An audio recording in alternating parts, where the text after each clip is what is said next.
Bonjour et bienvenue dans la nouvelle édition de C'est Meilleur Taux. C'est Meilleur Taux, c'est le programme de la communauté Meilleur Taux. Et la communauté Meilleur Taux, c'est plus de 3 millions de personnes qui nous font confiance pour leur crédit immobilier, leur crédit professionnel. On a appris, en tout cas moi, je ne savais pas, qu'on avait une grosse activité en crédit professionnel avec Thomas Bostock le mois dernier. C'était assez passionnant. En contact avec nous aussi pour de l'information avec Monevox, pour les fournisseurs d'énergie. Et Dieu sait si c'est un sujet qui est très important aujourd'hui pour les assurances, on va beaucoup en parler aujourd'hui, les assurances de toutes sortes, et évidemment pour les placements. Je suis Marc Fiorentino, je suis le cofondateur de Meilleur Taux Placement. Le but de cette émission est très simple, c'est un peu notre slogan, c'est vous aider à reprendre le contrôle sur votre argent, vous aider à améliorer votre pouvoir d'achat de façon très pratique. On aura d'ailleurs 2 séquences qui commencent à devenir cultes, qui est la séquence du bon tuyau et puis aussi la séquence du coup de gueule. On essaye de vous apporter de la valeur ajoutée qui va vous permettre d'augmenter votre pouvoir d'achat. Alors on fait ça avec nos meilleurs experts. Chaque émission, on essaye de les convoquer pour qu'ils nous disent des choses intelligentes et je peux vous dire que c'est pas toujours très facile. C'est une star. Elle est à l'immobilier ce que Karine Le Marchand est à l'agriculture, Maïté à la cuisine, Kim Kardashian à la télé-réalité, calmez-vous, et Brigitte Bardot au cinéma français. Maëlle Bernier, vous êtes le porte-parole de Meilleur Taux. Tout à fait. Quelle tâche très dure. N'est-ce pas? C'est bon, ça se passe bien? C'est bon, on écoute votre parole ou pas? On écoute, à peu près.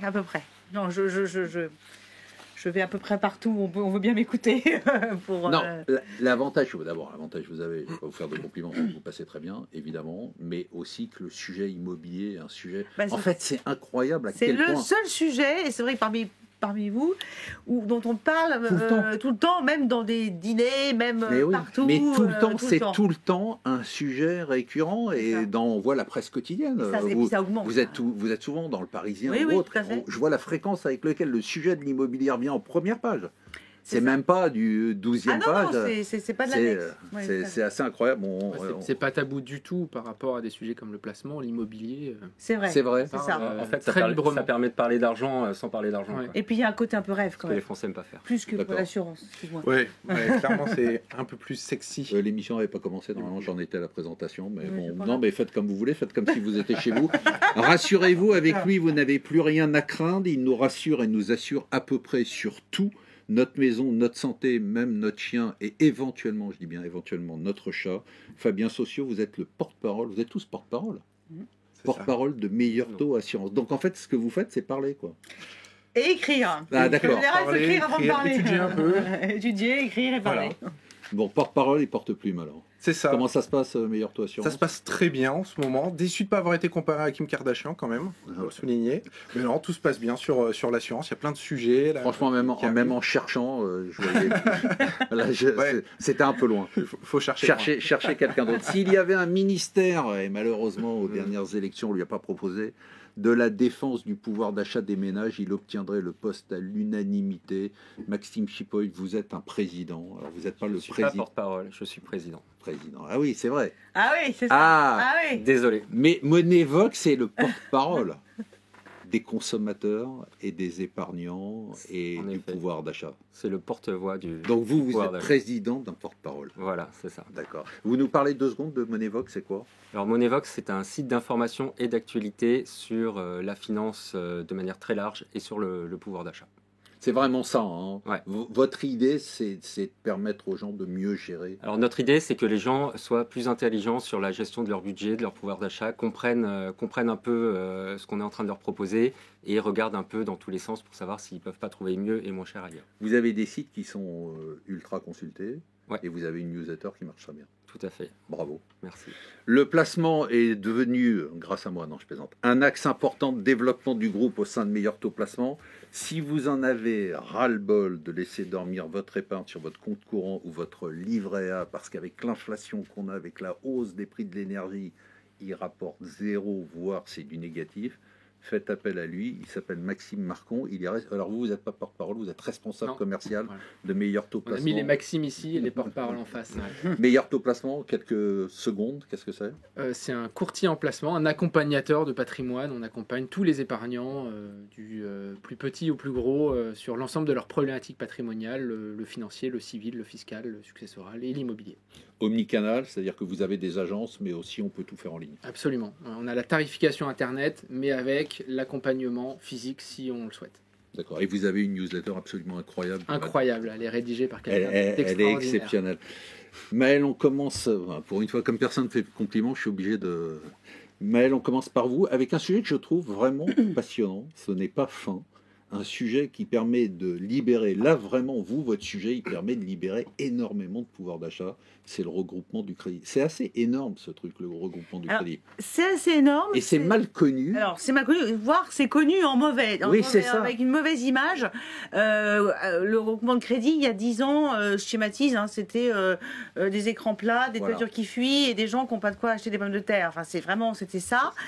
Et je vous avoue que j'avais un peu cette image-là avant de rejoindre le groupe. Mais alors, c'est vrai, il y a une énorme transformation. C'est-à-dire que la transformation a commencé avant la crise du Covid, mais on a aujourd'hui... C'est un marché qui fait plus 20% tous les ans. Hein. D'accord. 2020, 2021, plus 20%. Et on a aujourd'hui une répartition très claire entre, effectivement, des catégories de Français un peu plus modestes, mais qui ne sont pas non plus rats et qui ne sont pas complètement dépourvus, mais qui ont envie de, effectivement, regrouper leurs crédits. Parce que ça veut dire quoi? Ça veut dire que vous regroupez l'ensemble de vos crédits sur une seule et même ligne, et que vous allongez un peu la durée, sauf qu'au lieu de payer, je ne sais pas moi, 1 000 € par mois ou 1 200 € par mois de remboursement, vous allez plus payer que 700-800. Alors c'est magique parce qu'on allonge la durée. Je ne suis pas la fête clochette. Mais pas seulement. Mais pas seulement. Non, il y a quand même un travail sur les taux d'intérêt. Il y a évidemment un travail sur les taux d'intérêt, puisque si vous avez pris des crédits à la consommation, vous avez des taux qui sont plus élevés. Oui, donc vous dites c'est allongé, c'est pas simplement allongé. C'est pas qu'allongé, non mais c'est pour expliquer que qu'il n'y a quand même pas un miracle absolu, pour pas qu'on nous dise c'est un miracle. Après, vous avez toute une autre catégorie de la population, et là qui est vraiment, on va dire, assez récente, qui est liée au Covid, qui sont les gens qui veulent acheter une résidence secondaire, qui veulent faire un agrandissement de leur maison, des travaux, une piscine, un investissement locatif, qui ont déjà un crédit sur leur résidence principale, qui en général sont des gens qui ont 40 et 55 ans, pour certains qui ont des revenus 6 000, 8 000, 10 000 net, on parle de ça. Et Fabien n'est pas là-dedans parce qu'il est largement Il est largement dessus. Parce que je suis largement plus jeune. Et puis il est largement plus jeune. Et qui ont en fait un taux d'endettement, puisque maintenant il y a l'histoire du taux d'endettement maximum à 35%, qui en fait est quasiment déjà atteint. Donc il n'y a aucune en gros, ils remboursent, je sais pas moi, 2000, et ils peuvent pas rembourser 2002. Ils ont plus de place. Sauf que pour faire ce locatif, il faut un peu d'argent. Donc on a des solutions de regroupement de crédit où on ajoute un nouveau prêt, on met tout ça sur un seul et même prêt. Et ça permet, par exemple, votre enfant part faire ses études, je ne sais pas moi, à Angers, à Reims, plutôt que lui louer un appart en pure perte, vous allez acheter cet appart. Et puis après, vous allez le relouer. Et ça, on ne peut pas vous faire... J'allais faire une blague sur Angers-Reims, mais je me dis, il y a peut-être des gens d'Angers-Reims qui nous écoutent, donc je... je ne sais pas, c'était rapport avec... Non, mais allez-y. Et donc, voilà, j'allais dire que si mon fils partait à Angers ou Reims, je le déshéritais, mais je le pense Ah oui, donc ça c'est très très mauvais, ça, parce que... Non, ça je le coupe, on le coupe au montage. Voilà, on va le couper. Donc c'est des solutions comme ça, et c'est effectivement un marché qui explose, mais quand je dis qu'il explose, c'est que moi je suis étonnée, tous les mois, on a eu une sortie de Covid très forte, et ça se confirme, et cette répartition des dossiers différentes, avec des typologies différentes. Donc vous dites aujourd'hui que c'est pas simplement une solution pour des gens qui sont surendettés. Alors c'est pas surendetté, parce que quand vous êtes surendetté, que vous êtes passé en surendettement, c'est trop tard. Oui, mais enfin, j'entends, c'est-à-dire surendetté non pas aux critères... Oui, vous pouvez avoir un accident de la vie, vous êtes au chômage, vous avez une baisse de revenus, voilà. Bon, mais non, là, on est vraiment dans mode projet. Et vous pouvez nous donner juste une indication, juste par curiosité, du nombre de crédits que peuvent avoir les gens qui viennent chez nous? Alors moi, on a vu des dossiers, dans les cas très compliqués, on a vu des dossiers où il y avait des gens qui n'étaient même pas propriétaires, parce que le fait d'être propriétaire augmente ce qu'on va prendre comme garantie, donc ça aide, qui n'étaient pas propriétaires et qui avaient 13 crédits à la conso. Moi, j'ai vu ça fait quand même quelques années que je suis dans le crédit.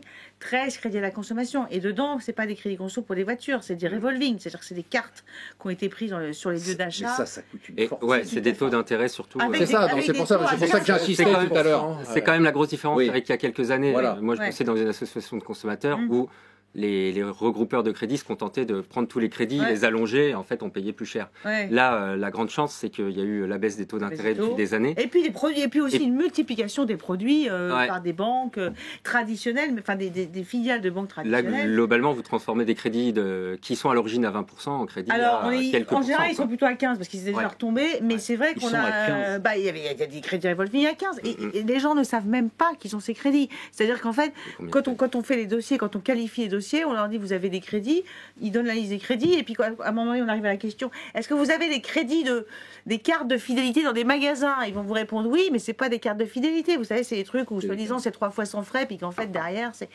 Donc voilà. Mais ça, c'était un peu le regroupement de C'est ça, crédits à traditionnel l'ancienne. tel qu'on le connaissait. Qu'on fait maintenant de façon qu'on fait ultra toujours, professionnelle. ultra professionnelle. Voilà. Je rappelle que chez Meilleur Taux, on a quand même 100 personnes au Mans. Alors, vous n'avez rien contre le Mans, j'espère, parce que sinon, ça ne va pas aller du tout entre nous. Non. Mais qui font que ça. Mais j'adorerais que mes enfants aillent vivre au Mans. Mais je les accueille volontiers. Fabien, vous n'êtes pas très bronzé, pourtant c'est l'été ou presque. Ça va bientôt les vacances. L'été, c'est la période des vacances. La période des vacances, c'est la période de l'explosion des locations saisonnières. Si on est détenteur d'un bien qu'on met en location saisonnière, est-ce qu'on peut aller vous voir? Alors, on peut et il faut. C'est surtout ça, c'est qu'il faut Pourquoi il assurer faut son bien. Concrètement, aujourd'hui, quand on est propriétaire, il y a des plateformes qui existent et qui ont été ouvertes depuis des années maintenant. On peut citer Airbnb, Nine Flats, il y en a beaucoup, Abritel, etc. Et c'est un peu les produits magiques. C'est qu'on se dit, je suis propriétaire, j'ai un bien, une résidence secondaire, j'ai un bien locatif, ou autre, je vais le mettre en location pour des vacances saisonnières, pour l'été, par exemple. C'est très simple sur ces plateformes-là, il suffit de s'inscrire, il suffit de décrire le bien, de mettre des photos et on se dit parfait, tout va bien. Si j'ai des pépins, c'est Airbnb, c'est Abritel, c'est Nine Flats qui vont prendre en charge. Et puis quand on regarde sur les sites internet, effectivement ça semble très bien, il y a jusqu'à 800 000 € de garantie haute, on appelle ça, sauf que quand on épluche, il n'y a pas grand-chose en fait. Et on se retrouve ces dernières années avec une multitude de cas de propriétaires qui se retrouvent avec des appartements saccagés, avec des vols qui ne sont pas pris en charge, par, encore une fois, ces plateformes de location saisonnière. Et donc c'est extrêmement important aujourd'hui de se prémunir face à ça. Parce que, je le disais... Ça veut dire quoi? Ça veut dire qu'il n'y a aucune garantie Alors, il y a des garanties, mais en fait il faut aller lire dans les lignes. Vous avez en assurance... Il y a on aime tellement bien- de conditions que... Exactement. En assurance, on aime bien mettre ça dans des Ouais. grandes conditions générales. Concrètement, on Vous parlait êtes de pas 800 couvert. 000 €. Vous n'êtes pas couvert pour tout ce qui va être dégradation volontaire. C'est-à-dire que, encore une fois, le vol, des locataires qui viennent, qui font une fiesta Oui, chez vous, les fiesta qui- Covid qui étaient loués, là, les Exactement. baraques qui étaient Voilà. louées, où il y avait Surtout des l'été, de fiestas. peinture, etc. Ça, ils vont s'en laver les mains. C'est des exclusions, etc. Donc si je loue par exemple un bien à un couple qui vient du Mans et on connaît leur propension à... Moins La 40, Riette. c'est Angers. Et moins Carin et Angers, là je suis sûr de... J'ai rien quoi, ça va être détruit. Et voilà. Et on Donc, n'aura il faut que rien je de la, vienne vous voir. Et plateforme. ce que donnent les locataires là, quand ils arrivent avec leur La assurance. caution. Non, oui, mais ça c'est 2000, enfin c'est Ouais. c'est rien, mais Alors, on produit il une faut assurance ça, là. il faut l'exiger, mais en fait, c'est pas tout le temps réclamé. Si demain, Ah. on fait un Airbnb en tant que utilisateur, locataire, Ouais. on n'a rien à donner. D'accord, On n'a ok. pas besoin de se donner une attestation de santé. Donc qu'est-ce Une que vous attestation proposez? de- Qu'est-ce que vous voilà. proposez? Tout simplement, il faut aller voir son assureur. Un Il complément. faut contacter son assureur pour voir ce qui est possible de mettre en place. Parce que aujourd'hui, des solutions existent chez tous les assureurs, et donc il suffit de contacter et de mettre en place les produits qui vont bien. Donc il va y avoir de l'abandon de recours, il va y avoir des systèmes qui permettent de faire en sorte que le locataire qui vient dans votre appartement, dans votre maison, va être assuré comme si c'était vous. Et donc, qu'il y ait de la dégradation, qu'on abîme la maison d'en face, le voisin, qu'on fait n'importe quoi, On abîme le vous allez voisin, être ça devient con- compliqué. Mais- Ouais. Mais justement, Vous c'est un autre couvrez, point. on peut abîmer le voisin et vous couvrez. Alors- Ah, parce que ça peut ça par contre ça peut m'intéresser. Le reste m'intéressait pas parce que je bois pas, mais abîmer le voisin, ça Mais peut. ça, me- c'est un point important. On parlait des 800 000 dépend du euros, voisin. là. 800 000 euros, quand vous abîmez le voisin, justement, c'est rien du tout, en fait. Quand vous commencez à avoir du physique dans les sinistres, 800 000 euros, c'est rien du tout. Donc On ça parle chez de Meilleur plusieurs Taux millions. Assurance, et là vous faites la comparaison avec plusieurs. Vous êtes courtier. donc. C'est ça, en fait, vous allez pouvoir vous adresser à des assureurs, vous venez, vous remplissez quel est votre Et vous profil, dites, moi, je quel suis- est votre je suis bien, moi je suis propriétaire, je veux louer, propriétaire, voilà, etc. Vous avez les prix, mais là-dessus, c'est juste de la logique. Vous mettez en bien, on va vous mettre en location Location. votre bien, vous appelez votre assureur, vous lui dites, vous voyez les démarches avec lui, ça vous prend 5 vous dites, Et on minutes. appelez votre rajoute des assureur. options, c'est ça, on rajoute des options auprès de Oui, l'assureur c'est ça, actuel. exactement. Et c'est quelque chose qui va vous coûter quelques euros par an, quelques dizaines d'euros Ouais. à tout casser, et vous êtes tranquille, vous pouvez louer en toute tranquillité, partir vous de votre côté en vacances sans vous embêter, vous êtes sûr que tout est pris en charge. Alors, on aura loué et on aura des revenus, Maxime. Et si on a des revenus, On a des transition, impôts. malheureusement, Quelle il y a une transition. déclaration de revenus. Eh oui, c'est la saison, Ça, c'est horrible. Vous venez que pour les mauvaises nouvelles. c'est la vie. Vous êtes, Comme on venu dit nous en voir, français. vous êtes venu nous voir et vous aviez raison il y a un mois pour nous dire que globalement les candidats, le pouvoir d'achat, ils s'en foutaient complètement. Ils en Ouais. parlaient mais ils n'ont rien fait.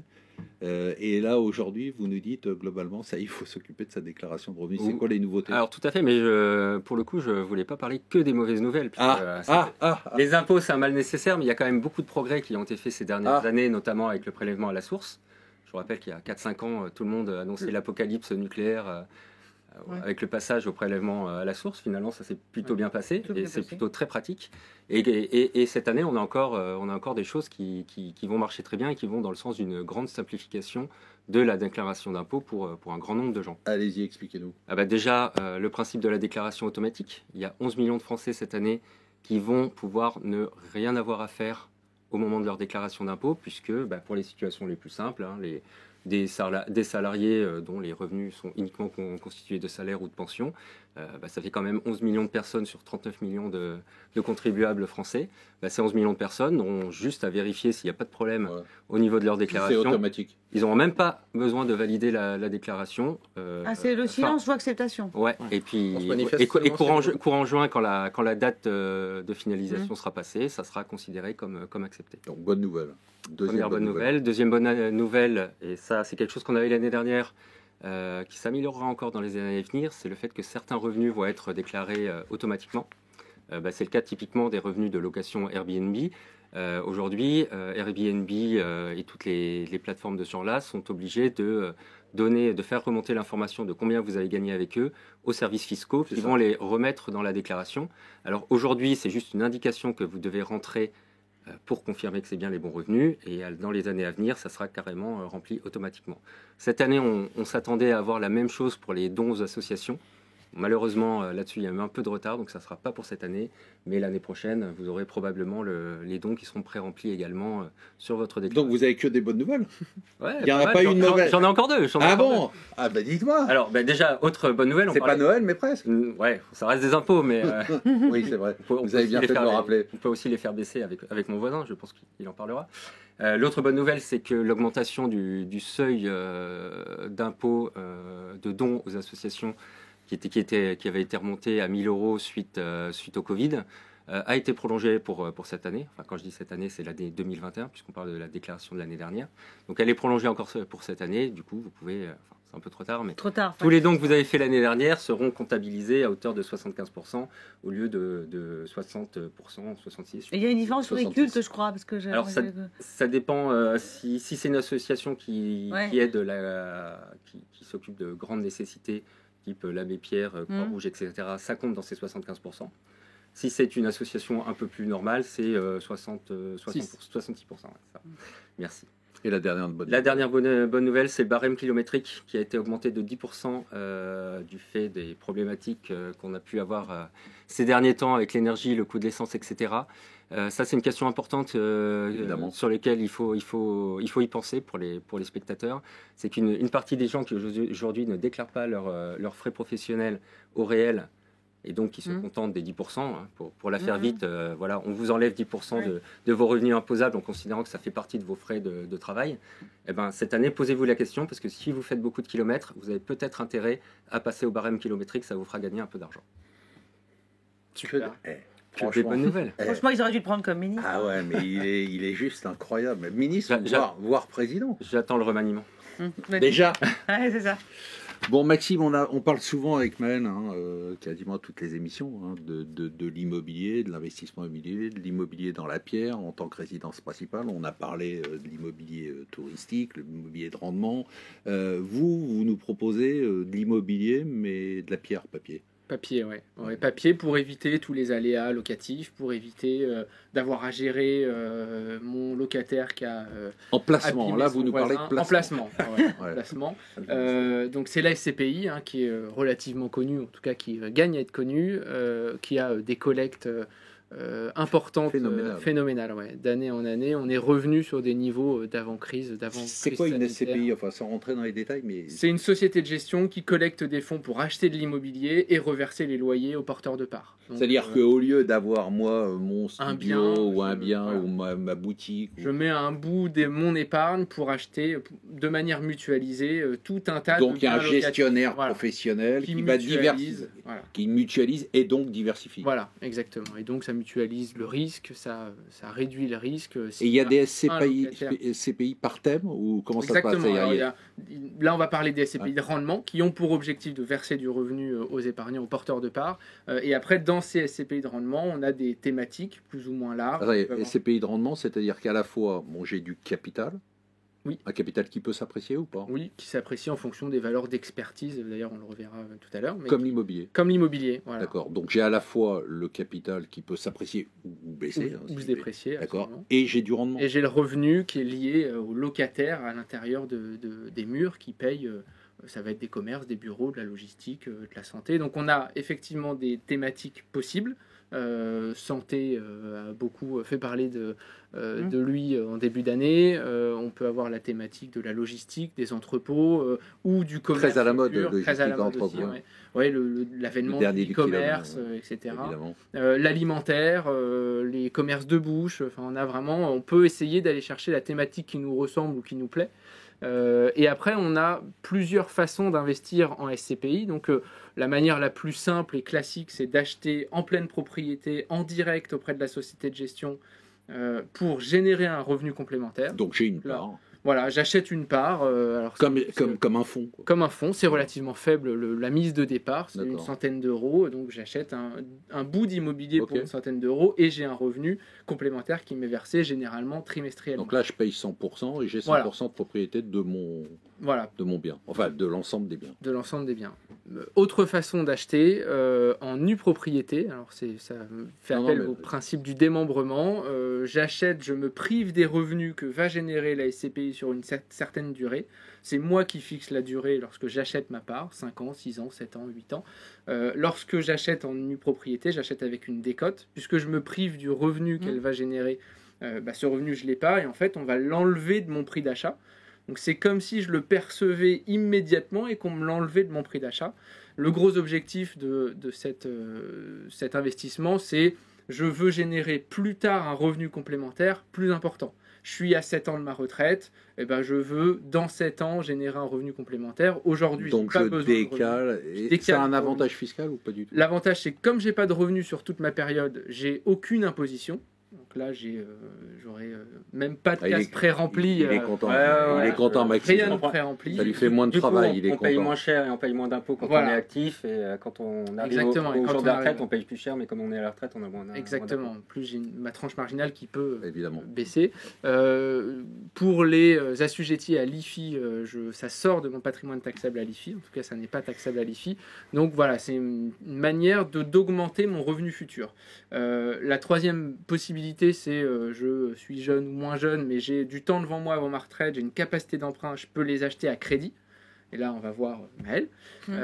J'achète Et à alors, crédit. C'est quand même incroyable. Et hein. pas toujours ça, Toujours. parce que Pas les toujours crédits, ça. les banques, elles aiment bien financer leur SCPI à elles, mais quelquefois c'est Ouais, plus ouais. compliqué quand Mais c'est pas- quand même incroyable On le revient fait de se toujours- On dire. revient toujours à moi, c'est ça. Ouais, Maëlle. D'abord, on revient toujours à vous, mais de se dire qu'on peut investir en pierre papier et monter un crédit. Tout à fait, c'est ça. Après, c'est logique. Oui, ça oui, reste oui, de c'est l'immobilier. logique. Ça reste de l'immobilier, mais ça, c'est C'est quand vrai. même, Non, non, c'est mais quand c'est même vrai. intuitivement, c'est pas Ouais. toujours simple à comprendre. On en revient aussi au fait qu'en ce moment, enfin, Faut en ce moment, emprunter. faut emprunter, quoi. Faut Enfin, emprunter. c'est ça. si c'est ce qu'il y a de plus rentable, vaut mieux prendre l'argent de Et on la peut banque rentrer plutôt sur, que on peut dépenser rentrer sur la SCPI même avec une petite somme. Il y a des sommes moyennes, enfin il y a des où il y a À des. partir d'une cinquantaine d'euros par mois d'effort d'épargne, Ouais, d'accord. je peux C'est- ouais. construire un projet. Je m'endette D'accord. de 50 000 euros sur 25 ans. C'est possible parce que D'accord. c'est un nombre de parts. Ça va me Ça, c'est coûter la important, c'est important mensualité. de dire, parce qu'il ne faut pas Absolument, ouais. penser que ce soit que les gens qui ont beaucoup d'épargne ou beaucoup d'argent qui peuvent. Ouais, donc là, pas d'aléa, ça se construit un peu tout seul, les revenus tombent sans que j'ai à gérer quoi que ce soit, et ça me permet de rembourser en grande partie la mensualité. Et la dernière version que je voulais vous présenter, c'est dans l'assurance vie, pour éviter d'avoir le revenu qui, en revenu foncier traditionnel, va être imposé quand même à mon impôt, va me créer un impôt, et ben, je peux loger mes parts de SCPI dans un contrat d'assurance vie. Ouais. Si tant est que le contrat soit un peu moderne et que l'assureur il laisse... Ce qui est le cas de nos contrats. Ce qui est le cas de nos contrats, effectivement. Là, on a la fiscalité de l'assurance vie. Donc, tant que je ne sors pas de mon contrat, j'ai pas de fiscalité. Et j'ai ma SCPI qui, le revenu se verse dans mon contrat. Donc, j'ai en plus les aspects successoraux, les aspects fiscaux de l'assurance vie. Ça vous plaît, Maxime, ou pas? C'est plus facile à la revente aussi. Et c'est plus liquide puisque l'assureur, en plus, assure la liquidité. Donc, Mais en cas le de SCPI dans l'assurance Dans vie, l'assurance c'est aussi vie. une possibilité. J'ai dit en cas de sortie d'assurance vie, la SCPI est liquidée de ce fait-là. Elle est liquidée, ouais. D'accord. En fait, c'est l'assureur C'est qui en est l'assureur. propriétaire, donc, qui me le reflète en unité de compte dans mon contrat. C'est l'assureur Ok. qui garantit la liquidité. Très Absolument. clair. Merci Maxime. On passe à deux séquences qui sont devenues cultes. Tout d'abord, le tuyau, le bon tuyau, très rapidement, Maëlle. C'est quoi votre tuyau du mois? Alors, c'est en lien avec le regroupement de crédit. C'est vrai qu'on a parlé de regrouper ses crédits, d'allonger la durée. N'oubliez pas, quand vous faites ce genre d'opération, vous pouvez vous payer le luxe de demander une enveloppe de trésorerie, c'est-à-dire de 10, 15, 20, 30 000 euros En plus. qui va donc être quand même, que vous allez emprunter au taux souvent du crédit immobilier, du regroupement de crédit immobilier. Donc, c'est un taux très très bas. C'est une trésorerie autour de 2 max. Et ça peut permettre de se faire plaisir. C'est pas mal. Vous faites votre salle de bain, mais vous n'avez pas de devis travaux parce que c'est vous qui faites les travaux. Ben voilà. Et ça rentre, encore une fois, dans la globalité de l'enveloppe. Et du coup, on est sur des taux max à 2 en TEG, alors que sinon, on serait à 8. Facile. Fabien, votre tuyau. Je reste sur les vacances. Si vous prévoyez de faire un tour du monde, si vous prévoyez de partir à l'étranger loin ou sur des longues périodes, ne vous contentez pas des assurances de carte bancaire, même si vous prenez une Visa Premier ou une Gold Mastercard. Pensez aux assurances de voyage dédiées. Il y en a plein. Chapka, même Europe Assistance propose, etc. Vous avez beaucoup moins d'exclusion. Vous pouvez faire de la plongée et être couvert. Vous pouvez faire du saut à l'élastique depuis le Golden Bridge et vous êtes couvert. Vous pouvez y aller. Et donc ça, c'est important parce que ça vous assure plus longtemps et plus facilement, en fait. Donc si vous avez des pépins quand vous êtes à l'étranger, l'assurance voyage, vous êtes sûr d'être tranquille. Et surtout, ça coûte pas très cher dans un budget. Vous partez un mois aux États-Unis pour 4 personnes, ça va vous coûter 100 euros. D'accord. Et si on a un voisin qui nous connaît Maxime, le tuyau du mois pour vous? Alors pour moi, c'est de paramétrer sa carte bancaire pour éviter les fraudes. Tout le monde a très peur des fraudes carte bancaire. La plupart de ces fraudes, c'est des fraudes au paiement sur Internet. Et en fait, il faut savoir qu'aujourd'hui, sur la plupart des applications bancaires, vous pouvez paramétrer votre carte pour déconnecter tous les paiements en ligne, tous les paiements sur Internet, jusqu'à ce que vous en resserviez. Donc concrètement, aujourd'hui, vous savez que vous n'allez pas faire de paiement sur Internet, vous déconnectez votre carte pour les paiements par Internet. Ça veut dire que quelqu'un, un fraudeur qui vous a piqué vos numéros de carte bancaire, ne peut pas faire de paiement. Et au moment où vous allez, par contre, faire un paiement sur Internet, là, vous reconnectez votre carte, vous faites le paiement, vous attendez 5 minutes et vous déconnectez. Et là, vous êtes tranquille éternellement. Je savais même pas que ça existait. Je savais pas que ça existait, ça. Ouais. Maxime, votre tuyau. Je vais rester dans l'univers SCPI. Regardez les valeurs de reconstitution des SCPI. Cette valeur-là, c'est le prix du parc immobilier qui a été expertisé. Et il y a souvent une différence entre le prix de la part, le prix auquel j'achète la SCPI, et la valeur de reconstitution. Et du coup, je peux me retrouver à payer moins cher ma part que le prix du Il parc. peut y avoir une décote. Il peut y avoir une décote qui peut ensuite se transformer en revalorisation. Bon, je sais que vous attendez tous cette séquence avec impatience, et en particulier nos experts. Votre coup de gueule, Maëlle. Mon coup de gueule, c'est le taux d'usure. Alors, le taux d'usure, c'est au départ une super idée. C'est pour protéger les gens, pour pas qu'ils puissent emprunter à des taux trop élevés, à des taux trop élevés. Sauf qu'aujourd'hui, c'est devenu une caricature, puisqu'en fait, la formule de calcul a été édictée quand les taux étaient très élevés. Donc, en gros, on fait simple, vous empruntez à 5, on vous rajoute 30%, et puis vous pouvez pas emprunter à plus de 5, plus de 30%. Sauf que quand les taux sont à 1, évidemment, le 30%, il n'est pas aussi élevé. Et puis, en plus, il y a un effet retard. C'est-à-dire qu'on regarde les taux 3 mois avant. Sauf que quand on est dans une période où les taux remontent un peu, du coup, ça bloque. Et on a aujourd'hui des dossiers qui sont bloqués parce que taux d'usure, alors qu'il serait finançable, parce que peut-être que les gens ont un petit problème de santé, donc ils sont assurés un peu plus cher et hop, ça bloque. Fabien, votre coup de gueule. Il y a 3 mois, je m'en étais pris au gouvernement je récidive le gouvernement, le 100% santé. On a eu les premières conclusions qui sont sorties et comme on l'attendait, comme les experts, que ce soit les assureurs, les mutuelles ou même nous, comparateurs, on l'avait un peu prédit, il risquait d'avoir des éléments sur lesquels on allait être contre-productif en fait. C'est le cas parce qu'aujourd'hui l'audioprothèse a super bien fonctionné, c'est une vraie satisfaction, il y a 71% de matériel en plus qui a été vendu en 2021. Par contre, en optique, 2% seulement des Français ont utilisé le parc du 100% santé. L'effet, c'est que du coup, 40 € supplémentaires dans le budget des Français pour s'équiper sur des lunettes, alors que l'objectif du 100% santé, c'était de faire payer tout le monde moins cher. Et donc, à un moment où on va sans doute un peu réviser ce qui est fait là-dessus, ça serait bien qu'on écoute un peu plus les experts depuis des années. Parce que sur l'audio, il n'y avait rien. Ah oui, donc forcément, tout le monde s'est précipité dessus en se disant maintenant je suis remboursé. Je vais entendre. Exactement. Voilà. Maxime, quel est votre coup de gueule aujourd'hui? Alors moi, c'est un coup de gueule un peu général contre une fâcheuse habitude de tous nos fournisseurs de services qui est de ne pas indemniser les coupures de service ou les mauvaises qualités de service. Aujourd'hui, vous avez votre box qui ne fonctionne pas, votre box internet qui ne fonctionne pas pendant 3 jours. Vous n'avez aucune indemnisation alors que vous n'avez pas pu utiliser ce service pendant ces 3 jours. C'est vrai. Et ça, c'est quand même une pratique qui ne pousse pas à la qualité, voire même qui incite les fournisseurs à ne pas entretenir les réseaux. Je pense notamment au réseau 4G, dont j'ai l'impression, et il faudrait vérifier, qui se dégrade au fur et à mesure du développement de la 5G.